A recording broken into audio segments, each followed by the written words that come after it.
Mga bata, panibagong araw, panibagong impormasyon na naman ang ating matutuklasan ngayong araw na to. Ihanda na ang inyong papel, ballpen, at module para sa Aral Time sa Aral Pan. Bago tayo dumako sa aralin na to, tayo muna ay magbabalik tanaw. Kailan natamo ng bansang Pilipinas ang kalayaan? Isip time! Tama!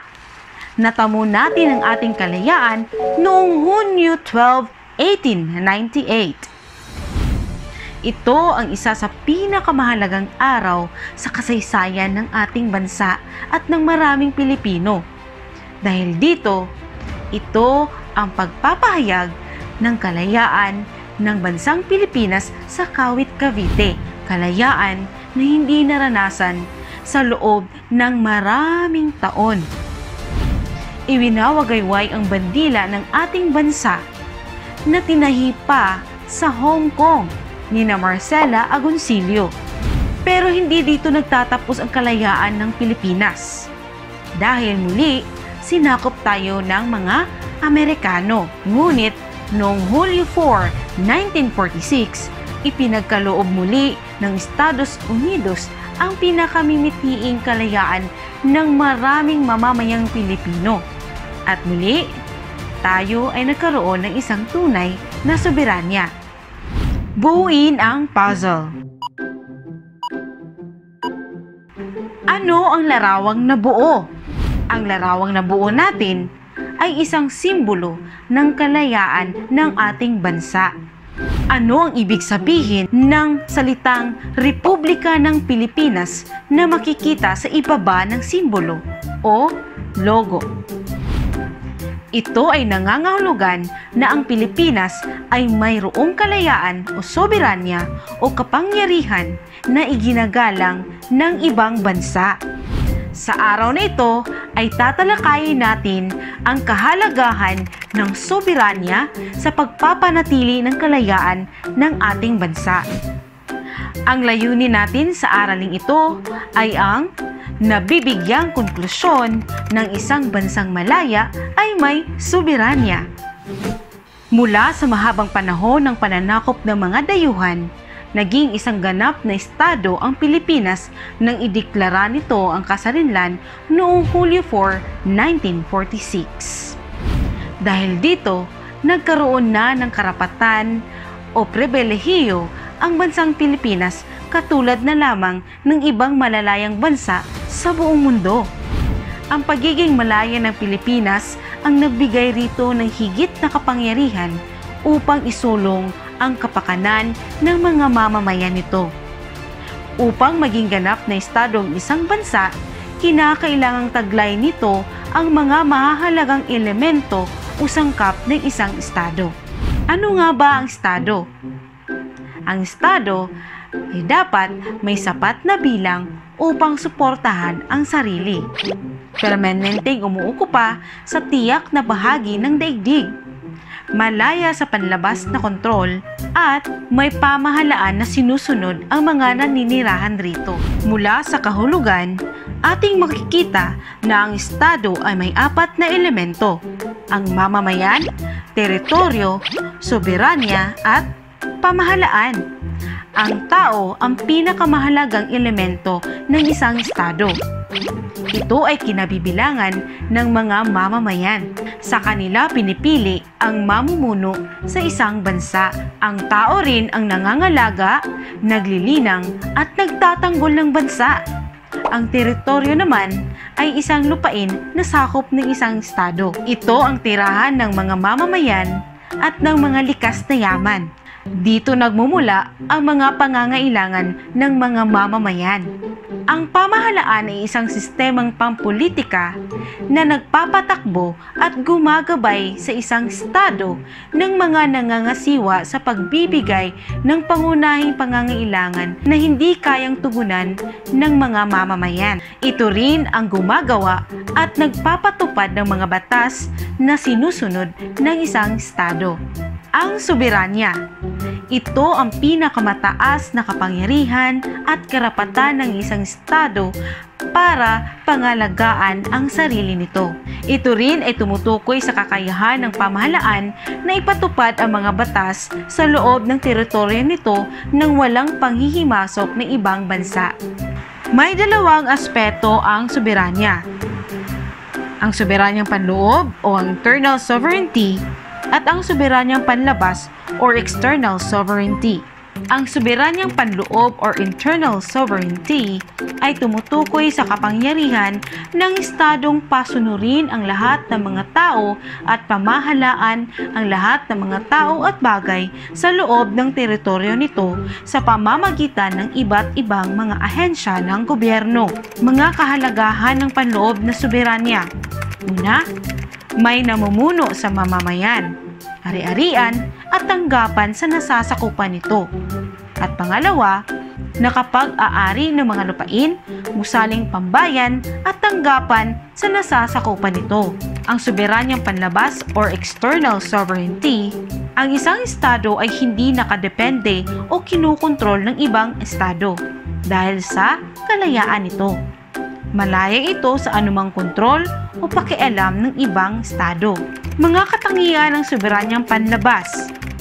Una, nakapagsasarili.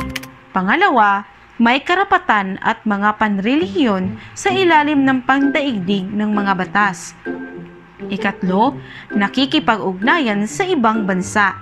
May tatlong mahalagang kapangyarihang taglay ang estado. Una, kapangyarihang pampulisya. Ang kapangyarihan ng pamahalaang kadalasang itinatalaga sa mga lokal na sangay nito na tumutukoy sa pagbibigay ng mga restriksyon sa pagtataguyod at pangangalaga sa kalusugan, kaligtasan, moralidad, pangkalahatang kapakanan, convenience at pangangalaga sa pampublikong interes. Pangalawa, kapangyarihan mamahala ng ari-arian sakop ng teritoryo. Ito ay karapatang estadong mag-angkin ng pribadong ari-arian para sa paggamit ng publiko. Pangatlo, kapangyarihang magbuwis. Ito ay ang kapangyarihan ng estadong mangolekta ng halagang batay sa kompetisyon o pagkukwenta ng kita ng isang tao o halaga ng ari-arian para sa gastusin ng pamahalaan. Tingnan nga natin kung may natutunan kayo sa ating diskusyon. Unawaing mabuti ang bawat pahayag. Lagyan ng check ang patlang kung ang mga sumusunod na mga pangungusap ay katangian ng soberanya. Lagyan naman ng X kung hindi. Isulat ang inyong sagot sa inyong kwaderno o papel. Una, ang bisa ng kapangyarihan ng estado ay may taning na panahon. Pangalawa, ang kapangyarihan ng estado ay hindi maaaring ipasa o ipagkaloob sa kanino man. Pangatlo, maaaring bumuo ang isang estado ng mga ugnayan sa ibang mga bansa o estado, subalit ang soberanya nito ay hindi maaaring maipasa o maibigay sa iba. Pang-apat, ang otoridad ng estado ay hindi permanente at hindi mananatili hanggat ang mga mamamayan ay naninirahan sa teritoryo nito at may sarili silang pamahalaan. Panglima, may otonomiya. Ang tanging sakop ng otoridad ng estado ay ang mga mamamayan nito at ang iba pang mga tao at bagay na matatagpuan sa loob ng teritoryo nito.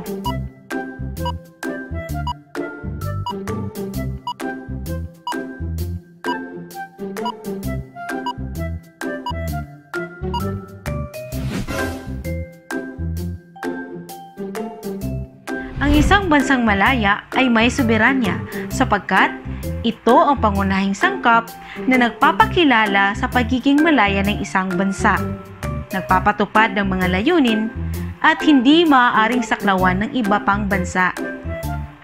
Ang pagtatanggol at pangangalaga ng isang bansa ay hindi lamang tungkulin ng pamahalaan. Nakasaad sa Section 4, Artikulo 2 ng Saligang Batas 1987, nakatungkulan ng bawat mamamayang Pilipino ang ipagtanggol ang bansang Pilipinas sa anumang uri ng karahasan. Nararapat lamang na makibahagi ang bawat isa upang masiguro na ang bansang Pilipinas ay mananatiling isang bansang malaya.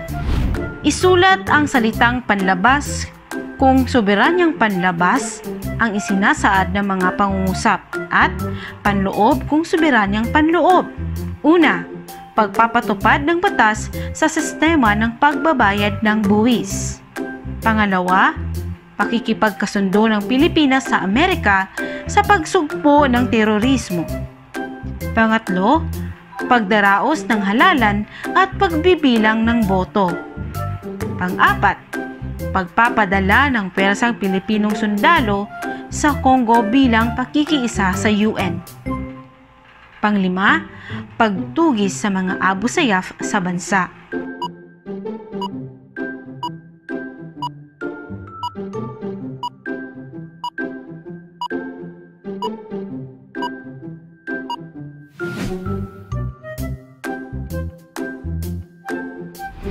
Hanapin sa loob ng kahon ang mga salita na nagsasaad sa ibinigay na kahulugan. Isulat ang inyong sagot sa inyong papel o sa inyong kwaderno. Una, ito ang pinakamahalagang elemento ng Estado. Pangalawa, isa sa mga kapangyarihan ng ating bansa bilang Estado at ito ang elemento ng Estadong pinakamahirap makamit. Pangatlo, ang pangalawang mahalagang elemento ng Estado. Pang-apat, tumutukoy ito sa kapangyarihan ng pamahalaan sa lahat ng mga tao at bagay sa loob ng teritoryo nito sa pamamagitan ng iba't ibang ahensya ng gobyerno. Panghuli, nakikita ito sa pamamagitan ng kapangyarihan ng bansang makipagkasundo o makipag-ugnayan sa ibang bansa.